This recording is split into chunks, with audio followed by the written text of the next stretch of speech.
स्वास्थ्य संबंधी phone in कार्यक्रम आरोग्यम के सभी सुनने वालों को अरुण पांडे का नमस्कार। श्रोताओं, आज विश्व स्वास्थ्य दिवस है और इस कार्यक्रम में हमारे साथ हैं होम्योपैथ विशेषज्ञ डॉक्टर मनीष त्रिपाठी। आपका स्वागत है डॉक्टर साहब।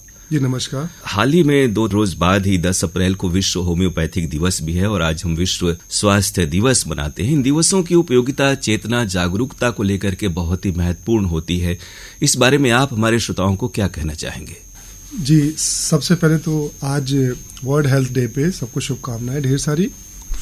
स्वास्थ्य के लिए एक दिन ये पूरे वर्ष में रखा गया है कि हर व्यक्ति आज के दिन अपने स्वास्थ्य के बारे में 1 साल की पूरी चेतना जागृत करे कि हम स्वस्थ कैसे रहें। इसी को आधार रखते हुए आज का विश्व स्वास्थ्य दिवस है कि हम स्वस्थ कैसे बने रहें थ्रू आउट द ईयर, पूरे 1 साल हर मौसम में। इसलिए आज से ये स्वास्थ्य दिवस हम मना रहे हैं। जी बिल्कुल, आपने सही कहा, क्योंकि स्वास्थ्य से ही सब कुछ है। सारे जीवन की जो खुशियां हैं, आनंद है और उसका जो हम तमाम जो लुत्फ उठाते हैं जीवन का, वो तभी है जब हम स्वस्थ रहते हैं। आप एक होम्योपैथ विशेषज्ञ हैं। विश्व होम्योपैथिक दिवस की क्या उपयोगिता और अहमियत है विश्व होम्योपैथिक दिवस के संदर्भ में आज के समय में? जी बिल्कुल, होम्योपैथिक आज पूरे विश्व में एक ऐसी चिकित्सा पद्धति है जिसको पूरा विश्व अपना रहा है बिना किसी साइड इफेक्ट के।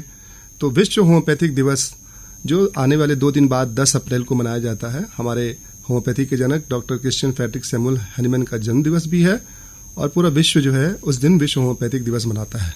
तो विश्व होम्योपैथिक दिवस नजदीक है, जिसका जिक्र भी आपने किया। थोड़ा सा संक्षेप में इसके बारे में बताएं, किस प्रकार से इसका प्रादुर्भाव हुआ और किस तरह से इसने विकास किया और आज जन जन में इसकी उपयोगिता है पूरी दुनिया में। देखिए, doctor Christian Friedrich Samuel Hahnemann ये भी एक एलोपैथिक चिकित्सक थे और एलोपैथिक चिकित्सक होने के नाते ये निरंतर जो है चिकित्सा किया करते थे। चिकित्सा करने के दौरान इन्होंने देखा कि बार बार वही रोगी आ रहे हैं वापस जिनकी चिकित्सा की जा रही है। तो इनके मन में बहुत सारे भाव आए कि ऐसी क्या चीज है कि इनके अंदर बसी हुई है, वो ठीक नहीं हो रही है और बराबर वो रिपीटेड केसेस आ रहे हैं, वही बीमारी के केसेस बार बार आ रहे हैं, वही मरीज बार बार आ रहा है। इसको ध्यान में रखते हुए उन्होंने बहुत सारी किताबें, लिटरेचर्स पढ़े और धीरे धीरे करते करते एक होम्योपैथिक विधा की खोज की। उन्होंने ऐसा देखा कि उन्होंने स्वयं में बहुत सारे लिटरेचर्स पढ़ने के दौरान उन्होंने देखा कि सिंकोना बार्क, एक ऐसी छाल है सिंकोना पेड़ की, जिसको लेने के बाद से एक मलेरिया लाइक सिम्टम्स पूरे बॉडी में आते हैं, जिसमें शिवरिंग, फीवर, बॉडी एक। तो उन्होंने स्वयं पे प्रयोग किया। स्वयं पे प्रयोग करने के बाद उन्होंने देखा कि ये तो सारे मलेरिया के सिम्टम्स उनके ऊपर आ रहे हैं। उसी को ध्यान में रखते हुए उसी की डाइल्यूट करके डोजेज उन्होंने ली अपने ऊपर स्वयं। तो देखा कि उसी दवा से वो जो है उनके सारे मलेरिया लाइक सिम्टम्स, जो शरीर के अंदर मलेरिया के जो लक्षण आए हुए थे, समाप्त हो गए। इसी को आधार रखते हुए उन्होंने सिमिलिया सिमिलिबस क्यूरेंटर का एक मोटो, एक सिद्धांत दिया, जिसके आधार पे आज होम्योपैथिक चल रही है। और हमारे शरीर के अंदर ऐसी व्यवस्था है, उस व्यवस्था को मेंटेन रखने की आवश्यकता है, जिसको हम कहते हैं हमारी इम्यूनिटी। और हमारी दवाइयाँ, हम लोग जो मेडिसिन लेते हैं उसी मेडिसिन के डाइल्यूट डोजेस से हमारे वो सारे शरीर के लक्षण दूर होते हैं। इसी को आधार रखते हुए हैनीमैन ने होम्योपैथी का विकास किया और आज होम्योपैथिक जन जन तक, हम सब तक उपलब्ध है। बिल्कुल, यानी होम्योपैथिक जो चिकित्सा पद्धति है वो किसी भी मर्ज को जड़ से खत्म करने पर ज्यादा जोर देती है। जी बिल्कुल। और आज हमारे इस कार्यक्रम का विषय डॉक्टर साहब गर्मी के सामान्य रोग और उनका होम्योपैथिक उपचार। और हमारे श्रोताओं के फोन कॉल्स भी आने शुरू हो गए हैं। देखते हैं पहले हमारे श्रोता कार्यक्रम में कौन है। मोहन राय बोल रहा हूँ, आजमगढ़ जिले से, पिपरौला से। जी डॉक्टर साहब प्रणाम। जी नमस्कार, बताएं। ये पूछ रहे थे कि जैसे 14-15 महीने का बच्चा छोटा हो, हम बुजुर्ग हो गए, 75-76 साल उम्र हो गई जी, तो गर्मी के दिन में क्या हम और बच्चे के लिए परेशानी, होम्योपैथ का कौन कौन सा दवा रखा जाए कि उससे स्वस्थ हो जाए? जी बिल्कुल सही प्रश्न पूछा आपने। देखिए, गर्मी के दिनों में मुख्यतः 3 बीमारियां सभी वर्ग के बच्चों में प्रभावित करती हैं, जिसमें सबसे पहले क्या है, हीट स्ट्रोक, जो गर्मी के स्ट्रोक होता है। दूसरा होता है डिहाइड्रेशन और जो तीसरी चीज होती है वो डायरिया। ये ज्यादातर 3 बीमारियां बच्चों को प्रभावित करती है। तो गर्मी से बचाने के लिए छत होनी चाहिए, आपके घर कमरा ठंडा होना चाहिए, जिससे और ऐसा कूल माहौल होना चाहिए कि आसपास पंखा हो, ठंडी हवा आती जाए, खिड़कियां खुली रहें, थोड़ा शुद्ध हवा आए। दूसरा क्या है, खाने पीने में बच्चों को जो भी दे रहे हैं, क्योंकि 12-13 का महीना है तो पूरा अन्न ले रहा है वो, तो कोशिश करें जो भी उसको भोजन दें, उसको ताज़ा भोजन दें, तत्काल बना के दें, रखा हुआ कोई प्रिजर्वेटिव ना हो, इस बात का ध्यान रखें। और तीसरा जो बहुत ज़रूरी है कि बच्चे का जो है, क्योंकि 12-13 महीने के बच्चे धीरे धीरे चलना शुरू करते हैं, उनके दांत आते हैं, कुछ भी चीज़ें खा लेते हैं, तो उसको बराबर बच्चे को देखते रहें कि शुद्ध भोजन, पौष्टिक आहार उसको मिल रहा है कि नहीं। सामान्य तौर पर, जिस तरह हमारा विषय भी और उन्होंने पूछा भी, गर्मी के मौसम में सामान्य तौर पर किस प्रकार की ज्यादा बीमारियां देखने को मिलती हैं और उसके लेकर के किस तरह की सतर्कता, जागरूकता बरतने की जरूरत है? तो अभी आपने जैसे पूछा तो ये मुख्यतः बताया, डिहाइड्रेशन जो है, हीट स्ट्रोक और डायरिया, ये जो बेसिकली 3 चीजें हैं, इसमें हम मुख्यतः घर में होम्योपैथिक कुछ दवाइयां को अवश्य रखना चाहिए। 3 दवाइयों की आवश्यकता हमेशा पड़ेगी आपको भविष्य में, गर्मी के इस सीजन में, अप्रैल से लेकर ये जून तक के, जिसमें सबसे प्रथम दवा जो है हमारी आर्सेनिक एल्बम, एक ऐसी दवा है जिसको किसी भी तरीके की फूड पॉइजनिंग हो, खाने के बाद से किसी भी तरीके का डायरिया, अपच या उल्टी हो, ऐसे लक्षण में आर्सेनिक बहुत ही मददगार है। दूसरी एक दवा है, पानी से कंटेमिनेशन ज़्यादा होता है, पानी से बीमारियां ज़्यादा होती हैं लोग, क्योंकि आसपास गर्मी में पानी की कमी भी पाई जाती है हर जगह, और शरीर के अंदर से पानी जो है वाष्प के रूप में निकलता रहता है। ऐसे में पानी की कमी होती है, पानी के कंटेमिनेशन से तमाम बीमारियां, डिहाइड्रेशन के चांसेस ज़्यादा रहते हैं। ऐसे में एक कैम्फर एक दवा है जो कपूर से बनी रहती है, उसको 30 पावर में कैम्फर 30 को अवश्य रखना चाहिए। किसी भी तरीके के तत्काल अगर डिहाइड्रेशन हुआ, डायरिया हुआ, तो बच्चे को कैम्फर 30 दिन में 2 बार या 3 बार दे सकते हैं, इससे बहुत लाभ मिलता है। और जो तीसरी दवा है वो सर्वप्रथम ग्लोनाइन एक दवा आती है हीट स्ट्रोक के लिए। जैसे क्या होता है, घर से निकलते ही अचानक धूप तेज है या गाड़ी से उतरते ही धूप लग गई सर पे और अचानक पेशेंट को जो है चक्कर आ गया, गिर गया, उल्टी होने लगी, तो ऐसे उस में बहुत सीवियर हेडेक होता है। तो ऐसे में ग्लोनाइन हमारी एक दवा है, उसको 30 पोटेंसी में रखने से, ग्लोनाइन दिन में 2-3 बार लेने से तत्काल प्रभाव 1 घंटे के अंदर आपको मिलेगा, मरीज इसी से सही हो जाते हैं। बिल्कुल, बहुत सही जानकारी आपने दी। और तात्कालिक रूप से इन दवाओं को आदमी रखे और इस्तेमाल करे, लेकिन जैसे उसको वक्त मिले तो उसके निकट के होम्योपैथ विशेषज्ञ से जरूर संपर्क करना चाहिए। इस बीच हमारे दूसरे श्रोता लाइन पर हैं। हाँ, हेलो डॉक्टर जी। डॉक्टर मनीष त्रिपाठी हमारे साथ हैं। पूछे अपना सवाल गर्मियों के सामान्य रोग और होम्योपैथिक उपचार के बारे में। हाँ, डॉक्टर साहब को प्रणाम जी, नमस्कार। ये मैं पूछ रहा था कि ये मौसम तो बार बार बदल रहा है सर जी, इसमें बार बार बुखार होते जा रहा है लोगों को। जी बिल्कुल। और इसमें क्या किया जाए, किस तरह रहा जाए, कि मतलब कि कौन सी सावधानियां बरता जाए?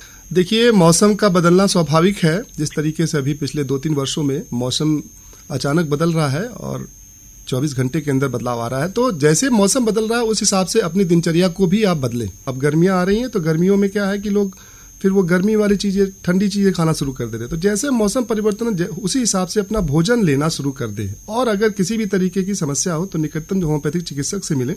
फिलहाल तत्काल किसी भी तरीके की समस्या अगर आ रही है तो एकोनाइट हमारे यहाँ दवा है। एकोनाइट वो फर्स्ट स्टेज की दवा है। अचानक अगर किसी मौसम परिवर्तन से आपको कोई समस्या होती है तो एकोनाइट 30 दिन में 3 बार आप ले सकते हैं। उससे आपको 24 घंटे के अंदर काफी आराम मिलने की संभावना है। जी, अपना नाम बताएं और कहाँ से आप बातें कर रहे हैं? ऐसा है कि हम कुसरना से बातें कर रहे हैं, किराकर के नजदीक से। जी जी। और इस समय सर चर्म रोग बहुत तेज हो रहा है। नाम आपने बताया अपना? ओम प्रकाश जी। ओम प्रकाश जी, हाँ बताएं। चर्म रोग यानी स्किन डिजीज, जैसे कि कुछ इस तरह की चीजें, दिक्कतें या फिर लक्षण आपको स्किन से रिलेटेड दिखाई देते हैं? हाँ, जी ओम प्रकाश जी, तो त्वचा संबंधी बीमारी के लिए निकटतम चिकित्सक को आप दिखाएं, क्योंकि उसको बिना दिखाए उसको सही करना मुश्किल है, क्योंकि उसमें तमाम तरीके की डिजीजेस होती हैं। तो आप निकटतम चिकित्सक को जरूर दिखा लें एक बार उसको। जी, बहुत धन्यवाद आपको। धन्यवाद सर। डॉक्टर साहब, गर्मी के मौसम में प्रायः सर्द गर्म हो जाता है। लोग कूलर में रहते हैं या फिर वातानुकूलित जो एसी हमें जिनसे कहते हैं उसमें रहते हैं और फिर अचानक से बाहर निकलते हैं। तो और बहुत सारे लोगों के कामकाज ये ऐसे हैं कि उन्हें घर से बाहर फ्रिक्वेंटली आना जाना पड़ता है। तो सर्द गर्म का प्रभाव गर्मी के मौसम में और सर्दी जुकाम या जैसा इन्होंने कहा कि स्किन रिलेटेड एलर्जी वगैरह ज्यादा आती है, तो ऐसे में क्या सलाह देंगे आप और होम्योपैथिक में किस प्रकार से इसकी चिकित्सा की जाती है? जी देखिए, ज्यादातर जो बीमारियां हैं जो मौसम बदलने पे होती हैं उसमें हमारी अपनी लापरवाही से होती है ज्यादातर।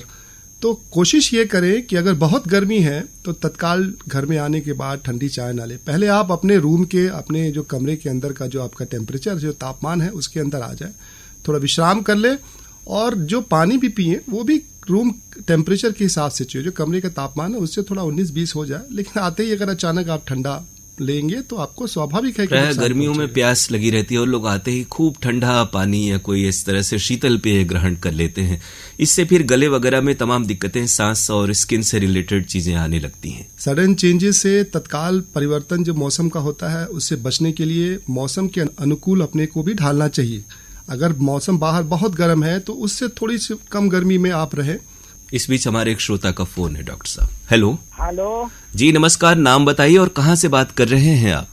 हम ग्राम रामेश्वर, पोस्ट रामेश्वर, जिला वाराणसी, उत्तर प्रदेश से बोल रहे हैं। राजीव विश्वकर्मा जी। राजीव जी, होम्योपैथिक विशेषज्ञ डॉक्टर मनीष त्रिपाठी जी हमारे कार्यक्रम में हैं। आप गर्मियों में होने वाले सामान्य रोग के बारे में अपनी जो भी समस्या हो पूछ सकते हैं। जी बताएं राजीव। हाँ डॉक्टर साहब नमस्कार। जी नमस्कार, बोले आप। सर मैं ये जानना चाहता हूँ कि अक्सर गले में जो कि थोड़ा ठंडा पानी पीने से वो जो खराश हो जाता है। जी जी, इससे क्या कारण होता है? सबसे पहले तो आप ये ध्यान रखें, जो गर्मी पड़ती है उसमें अगर आप तत्काल ठंडा पानी लेंगे अचानक, तो स्वाभाविक है कि गले के अंदर आपको खराश, शोर थ्रोट या गले में दर्द हो सकता है। तो कोशिश करें कि घर में जो नॉर्मल अपना पानी है, जो घर के तापमान में रहता है, उसको आने के बाद पिए। ठीक है, तो उससे आपको दिक्कत नहीं हो। अगर कोई दिक्कत आती है तो होम्योपैथिक की दवा है, उसमें हीपर सल्फर एक दवा है 30, हीपर सल्फर 30 दिन में 3 बार आप लेंगे तो बहुत लाभ मिलेगा उससे आपको। जी डॉक्टर साहब, और सावधानियां क्या क्या बरतनी चाहिए? तो हो ही ना ऐसा। सावधानी जैसा कि मैंने बताया, मौसम के अनुकूल आप अपने आप को ढालें। अगर मौसम बहुत गर्म है, बहुत गर्मी है, तो कोशिश करें बाहर जाने से बचें। और घर में रहें तो एक घर का वातावरण ऐसा रहे कि ठंडा रहे, थोड़ा मौसम एक ऐसा रहे कि आज कूलर चलता रहे, फैन चलता रहे, खिड़कियां खुली रहें। एक मौसम का अनुकूल के हिसाब से, आप जैसा बाहर का मौसम है उस हिसाब से आप अपने आप को रखें। बहुत धूप है उससे बचें, छतरी का उपयोग करें, सर पे साफा पहने, गमछा लगा के चले, क्योंकि ग्रामीण अंचल में हैं आप लोग, तो इस बात का ध्यान देना आवश्यक है। ठीक है सर, जानकारी के लिए सर बहुत बहुत धन्यवाद। बहुत बहुत धन्यवाद, आपने फोन किया। अच्छा, ये जो गर्मी का मौसम है इसमें अलग अलग आयु वर्ग के लोगों की थोड़ी सी अलग अलग समस्या होती है। जो बड़े बुजुर्ग होते हैं, चूंकि गर्मी के मौसम में प्रायः उन्हें अंदर ही रहना पड़ता है, तो ऐसे में किस तरह की सतर्कता, सावधानी बरतने चाहिए आम व्यक्ति को? जी बिल्कुल, आपने सही कहा। जैसे कि मैंने पहले भी बताया था कि गर्मी के दिनों में शरीर की ऊर्जा जो है वाष्प के रूप में निकलती है, जिसमें सॉल्ट की भी कमी हो सकती है, पानी की भी कमी हो सकती है। तो बहुत ज़्यादा एवापोरेशन होता है बॉडी सरफेसेस से। जितना शरीर के अंदर से वाष्प निकलता है उतना पानी हमको कंज्यूम करना चाहिए। तो हमें आमतौर से 8 से 10 लीटर पानी सुबह से शाम तक कम से कम 10 लीटर पानी तो लेना ही लेना है। और पानी के साथ साथ ऐसे तमाम तरल पदार्थ लेने हैं शरीर में जो कि एक ऊर्जा हाइड्रेटेड शरीर के अंदर पानी की कमी ना आने दे। उसमें हमारे पास जो गर्मी के फल आते हैं, मौसम को देखते हुए प्रकृति ने भी ऐसी व्यवस्था बनाई है कि देखिए, जब पूरी वज्र गर्मी पड़ती है, जब पूरे तालाब नदियाँ सूख जाती हैं, उस दौरान जो हमारा खीरे, ककड़ी, गाजर, तरबूज जैसे रसदार फल आते हैं। तो इसका लिए प्रकृति ने एक व्यवस्था बनाई है। तो ऐसे फलों का उपयोग करने से हम अपने आप को हाइड्रेटेड रख सकते हैं और शरीर के अंदर के पानी की कमी नहीं होगी। इस बीच एक श्रोता का फोन है। हेलो जी नमस्कार अरुण सर। जी नमस्कार, डॉक्टर मनीष त्रिपाठी जी हमारे साथ हैं। होम्योपैथ के बारे में, गर्मी में होने वाली बीमारियों के बारे में कोई परामर्श आप जानना चाहें तो पूछें अपना सवाल। जी मेरा नाम नीरज कुमार मंडल हुआ, मैं झारखंड गोड्डा से बात कर रहा हूँ। जी नमस्कार नीरज जी, बताएं आप। मैं ये जानना चाह रहा हूँ डॉक्टर साहब कि गर्मी के दिनों में आम छोटे बच्चे और बड़ों दोनों को ही गर्मी के दिनों में फोड़ा टाइप का निकल आते हैं। लोग ग्रामीण परिवेश में लोग इसको माता भी कहते हैं। जी जी जी। तो वैसे में हम ये आपसे डॉक्टर साहब जानना चाह रहे हैं कि वैसे में दवाई की जरूरत है या ग्रामीण क्षेत्रों में लोग कहते हैं कि 7 दिनों में ये ऑटोमेटिक स्वतः ही खत्म हो जाएगा? बिल्कुल सही प्रश्न पूछा आपने। गर्मियों में देखिए, समर बॉयल्स, गर्मियों के जो फोड़े होते हैं, स्वाभाविक है। गर्मियों में दो ऐसी बीमारियां हैं जो कि वायरल जनित है, जिसमें एक चिकन पॉक्स माता जी कहते हैं और एक मिजल्स है। तो जनरली हमको देखना पड़ेगा आपको निकटतम चिकित्सक के यहाँ जाकर। अगर कोई फोड़ा है एक जगह लोकेटेड है तो वो गर्मी का बॉयल्स है 2 जगह है। लेकिन अगर पूरे शरीर पे छोटे छोटे दाने हो रहे हैं, बड़े बड़े दाने हैं, उसमें मवाद पस आ रहा है, साथ में बुखार है, खांसी है, तो तत्काल निकटतम चिकित्सक, होम्योपैथिक चिकित्सक के पास जाए, क्योंकि वो फिर माता जी छोटी माता हो सकती हैं, इसलिए क्योंकि चिकन पॉक्स में ऐसे लक्षण आते हैं जिसमें शरीर में छोटे छोटे दाने, तो ऐसे लक्षणों के लिए साहब इसमें हमको आप ये बात बताएं, क्या इसमें दवाई करना जरूरी होता है या दवाई नहीं करने से भी ऑटोमेटिक ये 5-7 दिन में खत्म हो जाते हैं, ये सही है? नहीं, बहुत अच्छा प्रश्न पूछा आपने। बिल्कुल दवा लेना चाहिए और होम्योपैथिक दवा इसमें बहुत ही कारगर है, क्योंकि वायरल जनित बीमारियां हैं, इसमें होम्योपैथिक बहुत ही कारगर है। आसपास के चिकित्सकों, होम्योपैथिक चिकित्सक आपके झारखंड में भी होंगे।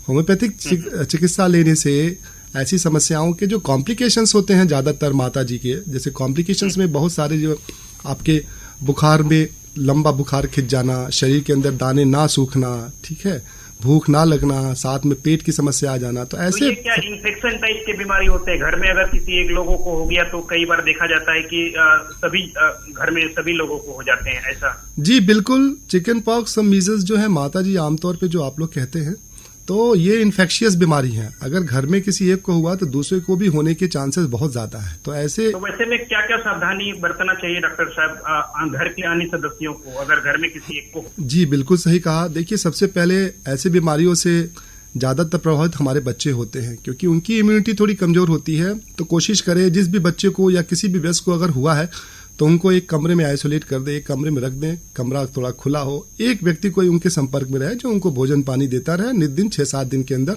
शुरुआत के 3 दिन बहुत ही कॉन्टेजियस होते हैं, 3-4 दिन के अंदर फैलने के प्रभाव ज्यादा होते हैं। तो इसलिए 6-7 दिन तक आमतौर पर एहतियात रखनी चाहिए कि एक व्यक्ति जाके उनको भोजन दे, उनसे संपर्क में रहे। तो उनके प्रयोग की हुई चीजों को हमेशा पहले स्टरलाइज करने के बाद ही उपयोग करें। जी जी जी, बहुत शुक्रिया, आपने फोन किया। नमस्कार जी नमस्कार। प्राकृतिक रूप से डॉक्टर साहब, जैसा अभी आपने खरबूज, तरबूज जैसे फलों का जिक्र किया जिनमें पानी की मात्रा बहुतायत होती है, इस तरह की और कौन कौन सी चीजें हैं जिनका हम प्रयोग करें? जैसे हमारी परंपरा में सत्तू है, छाछ है और आम का पना है, इस तरह की चीजें हैं। तो इनसे एक चिकित्सक विशेषज्ञ के नाते आप क्या बताएंगे कि इनके किस तरह से वैज्ञानिक प्रभाव हैं मौसमी चीजों के सेवन से? जी बिल्कुल, प्रकृति अपने हिसाब से ही सारे चीजों की जननी है। जैसा जैसा मौसम है उसके अनुकूल जो है फल खाना बहुत आवश्यक है। प्रकृति कभी गर्मियों में जब नदी तालाब सारे सूख जाते हैं तो पेड़ों ऐसे रसदार वृक्ष, ऐसे रसदार फल हमारे बीच रहते हैं जिसका उपयोग करके हम अपने शरीर के अंदर पानी की कमी को दूर कर सकते हैं। आम का मौसम रसीला आम है, तरबूज है, खीरे है, ककड़ी है, ये सारे फल जो है पूरे गर्मी में आते हैं, आपके पूरे मई जून से लेकर जुलाई तक रहेंगे। तो ऐसे फलों का उपयोग करना, साथ में जो हमारा भारतीय स्वास्थ्य चिंतन रहा है, जो हमारे वेदों में चला आया है पूर्व में, तो जैसा कि हमारे यहाँ परंपरा रही है, ऋतुओं के हिसाब से हमारे त्यौहार भी आते हैं, उन त्यौहार में पूजाएं होती हैं। अब आप देखेंगे कि धान की जब बाली, गेहूं की बाल होती है तो उस समय एक अलग त्यौहार होता है, आंवले का एक अलग त्यौहार है। तो इस सबके महत्व हैं। तो हमको अपने भारतीय चिंतन पे ध्यान देना चाहिए। साइंटिफिकली हमारा भारतीय स्वास्थ्य चिंतन बहुत ही इंपॉर्टेंट रहा है। भारतीय स्वास्थ्य चिंतन को जरूर पढ़े, लिटरेचर्स, उसकी किताबें मौजूद हैं हमारे आयुर्वेद में, होम्योपैथ में, हर जगह इसकी विशेषता दी हुई है। इस बीच एक श्रोता का फोन है डॉक्टर साहब। हेलो, कार्यक्रम आरोग्यम। हेलो, नमस्कार जी, नाम बताएं और कौन सी जगह से बात कर रहे हैं? अनवर अली कुशवा, पोचीतारा, महमूदपुर जी, मार्टिन का आजमगढ़ से बोल रहा हूँ सर। जी जी, अनवर अली जी, सवाल पूछें आप गर्मी के सामान्य रोग और होम्योपैथिक उपचार के बारे में। जी जी, डॉक्टर साहब से हम ये पूछना चाहते हैं जी कि सामान्य रोग गर्मी में कौन कौन से हो सकते हैं? देखिए, गर्मी में सबसे सामान्य 3 मुख्यतः रोग बहुत ही कॉमन है, जिसमें आप सबसे पहले गर्मी लग जाना, जिसको हीट स्ट्रोक कहते हैं। हाँ, लू लग जाना, बिल्कुल सही कहा आपने। दूसरा जो है डिहाइड्रेशन है, शरीर के अंदर से पानी की कमी हो जाना। जी जी, ठीक है, जिसमें, और तीसरा है वो डायरिया, दस्त होना। जी जी, तो ये 3 मुख्यतः है, और ये 3 रोग हो ही ना, इसके लिए बचाव हमारा बहुत जरूरी है। जी जी, तो बचाव सबको पता होना चाहिए कि लू क्यों लगती है। लू, बाहर आप जा रहे हैं, आपके पास सर के ऊपर गमछा नहीं है, छाता नहीं है, अचानक आप ठंडी से एसी गाड़ी से बाहर निकल रहे हैं या घर से बाहर निकल रहे हैं। ग्रामीण अंचलों में लोग पैदल यात्रा करते हैं, पता चला स्टेशन जा रहे हैं, अचानक उनको ध्यान में नहीं है और शरीर लू लग गई। तो ऐसे बचने के लिए छाते का उपयोग करें, सर पे गमछे का, और वृक्षों की छांव में बीच बीच में बैठ के चलें, ज्यादा धूप से एक्सपोजर ना रहे। दूसरा जो है, शरीर के अंदर पानी की कमी ना हो, ये हमें ध्यान देना है। इस ऐसे मौसम में हमारे पास ऐसे फल हैं जो आपके शरीर के अंदर पानी की कमी को दूर रखेंगे, तो इनका फलों का उपयोग करें। तीसरा जो मैंने कहा, दस्त जो है एक बहुत ही सामान्य समस्या है गर्मियों में, क्योंकि गर्मियों में वायरल जनित बीमारियां बहुत रहती हैं। पानी का, खाने का कंटेमिनेशन जो है बहुत ज़्यादा हो जाता है। आप शहर में जा रहे हैं, अचानक कहीं प्यास लगी, कहीं गिलास का पानी पी लिया, तो खाने की सड़न ज़्यादा होती है गर्मियों में। तो इससे बचें, कोशिश करें अपने घर का बना हुआ भोजन लेके जाएं और तत्काल 2 से 3 घंटे के अंदर उसका सेवन कर ले ज़्यादा से ज़्यादा। और पानी भी घर का ही लेके चले, तो उससे संभावना कम रहेगी कि आपको किसी भी तरीके की वायरल इन्फेक्शन से आप बचे रहेंगे और संभावनाएं कम रहेंगी दस्त की। जी। अच्छा, ये पुदीने का इसमें क्या रोल है गर्मी में? देखिए, पुदीना तो बहुत अच्छा है। ये एक तरीके से कह लिए एंटी एसिड है। शरीर के अंदर जो एसिडिटी बनती है, शरीर के अंदर जो एक आपका जो नॉर्मल टेम्परेचर है, जो उसका पीएच है पेट के अंदर का, उसको मेंटेन होता है। पुदीना, धनिया, नींबू, ये सब बहुत ही फायदेमंद है शरीर के पेट के लिए, खासतौर से पेट के लिए। इसको गर्मियों में सेवन करना चाहिए। जी, नींबू का सेवन, पुदीने का सेवन ये नियमित करते रहे गर्मियों में। जी, लू से बचने का एक ही उपाय है, धूप से बचिए। प्रकृति के सामने जाना ठीक नहीं है। आप जैसा मौसम है उस हिसाब से अपने आप को। जी। तो बहुत शुक्रिया, आपने फोन किया। आपको नमस्कार। जी, शुक्रिया। नमस्ते। आमतौर पर जैसा आपने भी कहा कि दूषित जल से जो बीमारियां हैं वो गर्मी के मौसम में ज्यादा होती हैं, क्योंकि प्यास अधिक लगती है और आदमी घर से बाहर निकलता है तो कहीं भी पानी पी लेता है और उसके शुद्धिकरण के बारे में उतना ख्याल नहीं रहता, प्यास बुझाने के उसमें। तो किस तरह की सतर्कता होनी चाहिए ताकि जल जनित डायरिया है, दस्त लगना है, ये चीजें न हो? जी, बिल्कुल सही कहा आपने। देखिए, अभी पूरे भारतवर्ष में हमारे यहाँ जो पेय पदार्थ है, पीने के जल है, लगभग हर जगह उपलब्ध है। और जल पीने से पहले ये सावधानी जरूर रखें कि जल का स्रोत कहाँ से आ रहा है। पानी का टंकी से है तो वो साफ होना चाहिए। जनरली रेलवे स्टेशनों पे, बस स्टेशनों पे ऐसी व्यवस्था होती है कि पानी का स्रोत रहता है, उसको टंकी तो एक बार जरूर देख ले। तो हमें कोशिश ये करना चाहिए कि जल जो ढका हुआ जल है, अगर रखा है कहीं पे घड़े में रखा है, तो वो अगर 2 दिन पुराना भी है तो कोई दिक्कत नहीं है। ढके हुए पानी जितने हैं वो सुरक्षित है हमारे। खुले हुए पानी से बचे। इस बीच एक और श्रोता का फोन है। डॉक्टर साहब नमस्कार। डॉक्टर साहब, हमारा नाम है अजय कुमार सिंह, गड़ौली गांव से। जी नमस्कार, बताएं अजय जी। पेट में जो है होम्योपैथ में कोई इलाज बताइए, गैस बनता है बड़ा तेज। जी, आपने बहुत सही प्रश्न पूछा। गैस बनने के बहुत सारे। उम्र कितनी है आपकी? आपका उम्र डॉक्टर साहब 54 साल हो। अच्छा, ठीक है। तो 54 साल की उम्र है तो अजय जी आप कोशिश ये करें, पहले अपना दिनचर्या पे ध्यान दे दें कि रात्रि में सोना कब है, सुबह का नाश्ता, रात्रि में भोजन क्या आप करते हैं, ये तय करता है। क्योंकि गैस बनने के बहुत सारे कारण है। अनियमित जो दिनचर्या है आपकी, और भोजन भोजन स्वयं समय पे ना लेना। तो ये दिनचर्या पहले आप देख लें कि सही है कि नहीं। क्योंकि भोजन जो है शुद्ध होना चाहिए, रात्रि का भोजन हल्का होना चाहिए और ज़्यादातर फाइब्रस होना चाहिए। ऐसा भोजन होना चाहिए जो सुपाच्य हो। आप कार्बोवेज, एक दवा है कार्बोवेज 30, दिन में इसको कार्बोवेज 30 दिन में 3 बार आप लें। ठीक है। और साथ में फलों का सेवन खूब करें। आप फलों का सेवन खूब करें और कार्बोवेज 30 ले, कम से कम 1 हफ्ते ले लें। होम्योपैथ में सर्वाइकल का भी तो इलाज होगा? जी बिल्कुल है। सर्वाइकल स्पॉन्डिलाइटिस एक तरीके की ऑस्टियोआर्थराइटिस है। शरीर के अंदर जो हड्डियों की जो बीमारी है उसी संबंधित ऑस्टियोआर्थराइटिस है। शरीर के अंदर गर्दन की हड्डियों में कुछ ऐसी कंप्रेशंस, ऐसे दबाव बन जाते हैं जिसकी वजह से गर्दन का मुड़ना और गर्दन में दर्द उत्पन्न हो जाता है। तो उसके लिए डॉक्टर साहब, होम्योपैथ में इसका ऐसा इलाज, दर्द होता है डॉक्टर साहब, बहुत तेज दर्द होता है, होम्योपैथ में कोई दर्द का जो है दवा हो, वह डॉक्टर साहब आप बताएं। बिल्कुल, आप बेलाडोना 200 पावर में 4 गोली सुबह शाम आप ले सकते हैं 1 हफ्ते। और उसके बाद भी अगर नहीं आराम होता है तो निकटतम चिकित्सक को दिखाएं। बेलाडोना बहुत अच्छी दवा है, आप उसको ले सकते हैं। जी ठीक है डॉक्टर साहब, धन्यवाद। बहुत शुक्रिया, नमस्कार। आमतौर पर गर्मियों के मौसम में किस तरह की सावधानी व्यक्ति बरते जिससे कि उसको इस तरह से समस्याएं ही न आए? डॉक्टर साहब, क्या आप इस बारे में बताना चाहेंगे? जो दिनचर्या कैसी हो, पहनावा कैसा हो, आचरण कैसा हो? जी बिल्कुल सही कहा। भारतीय जीवन शैली है वो हमारी सभी देशों से सर्वोपरि है। हर देश में अलग जीवन शैली है, लेकिन हमारे यहाँ जितने ऋतुएं हैं, 6 ऋतुएं हैं, उसमें जो जीवन शैली होनी चाहिए किस तरह की होनी चाहिए, हमारे भारतीय स्वास्थ्य चिंतन में शुरू से चला आ रहा है। हमारे पूर्वज, हमारे माँ बाप, बाबा दादी सब हमें बताते आए हैं। हमको उसका अनुसरण करना चाहिए।